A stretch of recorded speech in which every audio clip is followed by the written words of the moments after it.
With 7 rounds still to go, it already looks as though one of 3 men must win the championship. Jody Scheckter, his Ferrari teammate Gilles Villeneuve, or the irrepressible Jacques Laffite in the Ligier.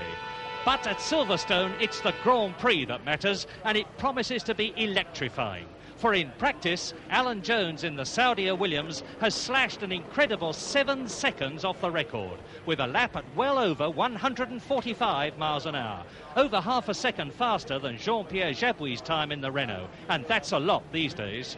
Row 2, Brazilian Nelson Piquet's Parmalat Brabham, a superb effort, with Swiss veteran Clay Regazzoni in the second Williams, ahead of René Arnoux' Renault and ex-world champion Niki Lauda's Brabham.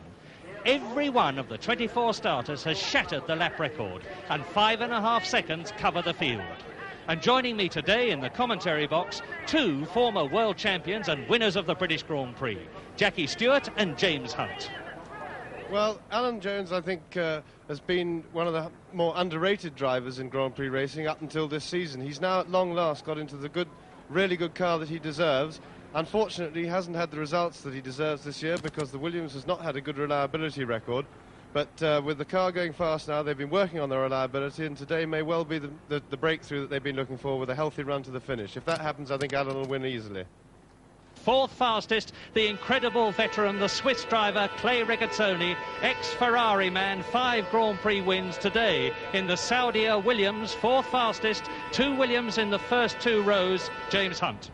Well, Clay's not as quick as he used to be. He's now very much a number 2 driver. He's number 2 to Alan Jones in the Williams team, but their car is so good here, so much superior to all the others, that Clay is my second favourite for success after Alan. Should Alan have any trouble with his car and Clay run healthily, I think that the car is sufficiently superior that Clay's good enough to beat all the rest in a Williams today if Alan falls out. Now, with the warm-up lap completed, all ready for the 68th lap Marlborough British Grand Prix.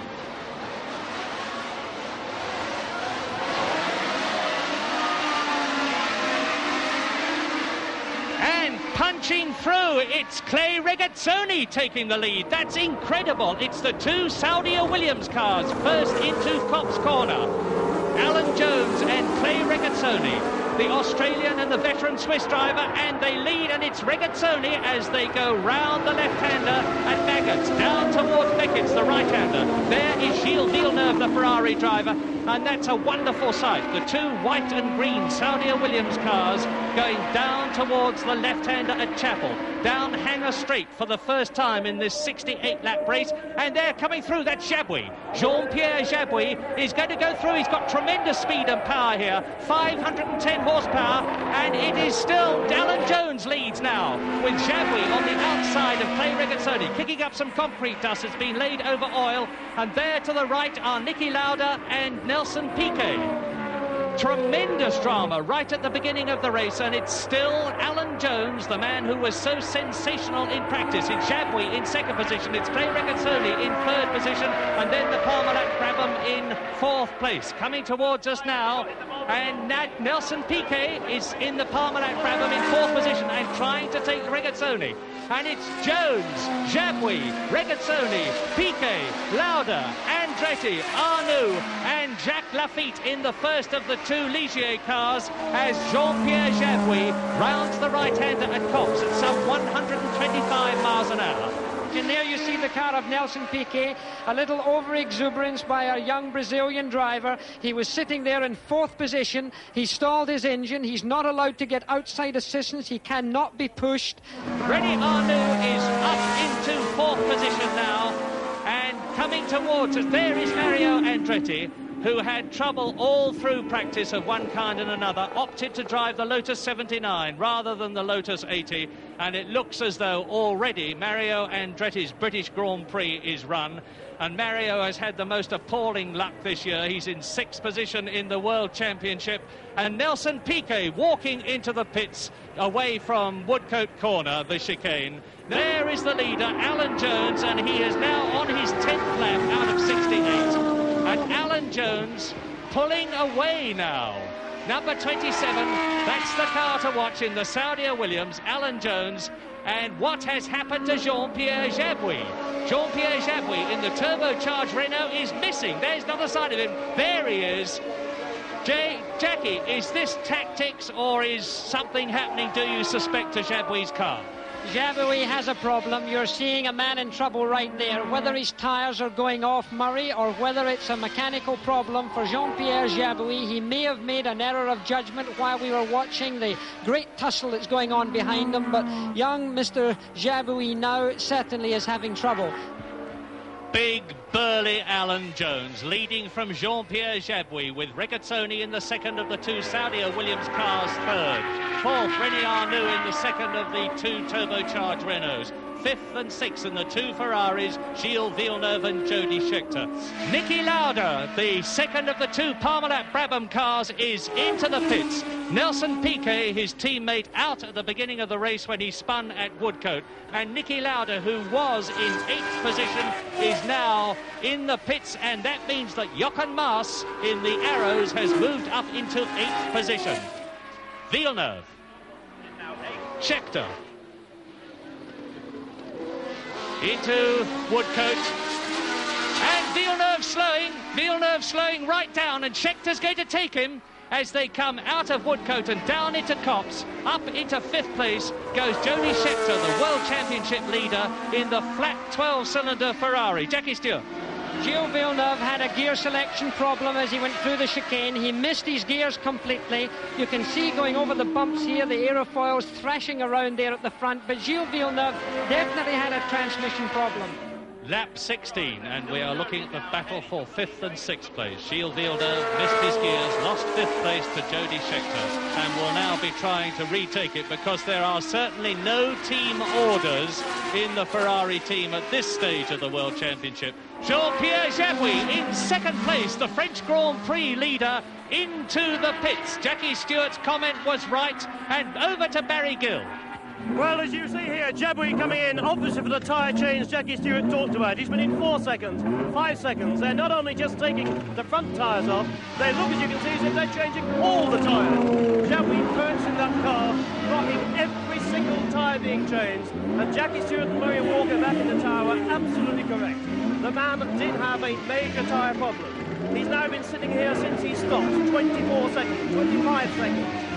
I've never seen mechanics working so hard, but this is a slow change. We saw Ferrari do 80 seconds in France. It's taken over half a minute. They can't get that wheel on. They can't get that offside front wheel on at the moment. They've got a problem. Jabouille is shaking his head, as you can see. It's been 3/4 of a minute, and he's out of the pits. And taking with him, as you can see here, this chaos here, because that jack, that mechanical jack, had not been taken off. It has ripped part of the wing off, and we will see Jabouille come back into this pit because part of the aerofoil was taken off in the panic. Very non-Renault, very unlike their attitude in the French Grand Prix. Chaos here in the pits. Back to you, Murray Walker. And that means a change for 2nd place, because up into 2nd place has come the second of the two Saudia Williams cars, Clay Regazzoni. In 3rd place now, René Arnoux in the Renault. In 4th and 5th places, Jody Scheckter is 5th and Villeneuve is 4th. And behind him, Jacques Lafitte goes up into 6th position. And there is John Watson in the new M29 McLaren. And James, nobody knows McLarens better than you do. What do you think of this car? Well, I think the car's obviously a great improvement on the previous car that they've just superseded.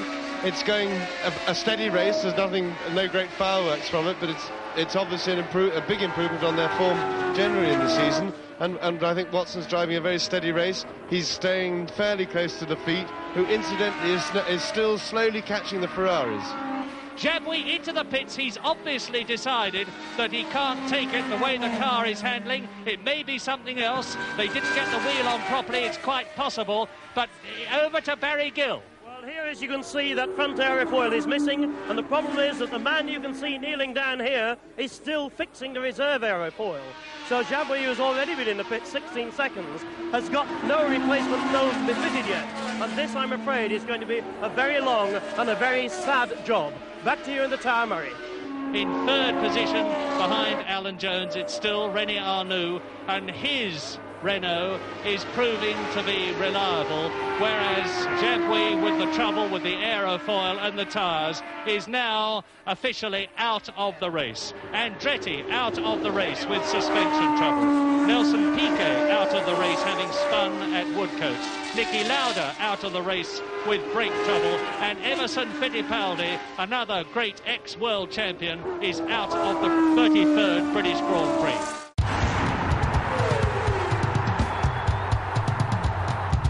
Lap 35, 68-lap race from Beckett's into Chapel, down the Hanger Straight. Scheckter, Villeneuve, Lafitte, Stowe Corner, 150 miles an hour, 160 miles an hour. Scheckter, fourth position. Villeneuve fifth, Lafitte sixth. To Club, the right-hander, and Lafitte taking a look. Into Club, he's taking a look, he's showing Gilles Villeneuve that he wants to pass, getting closer and closer all the time as they come out to Abbey at 160 miles an hour, accelerating out of Abbey up to 175 miles an hour, into Woodcote, and Lafitte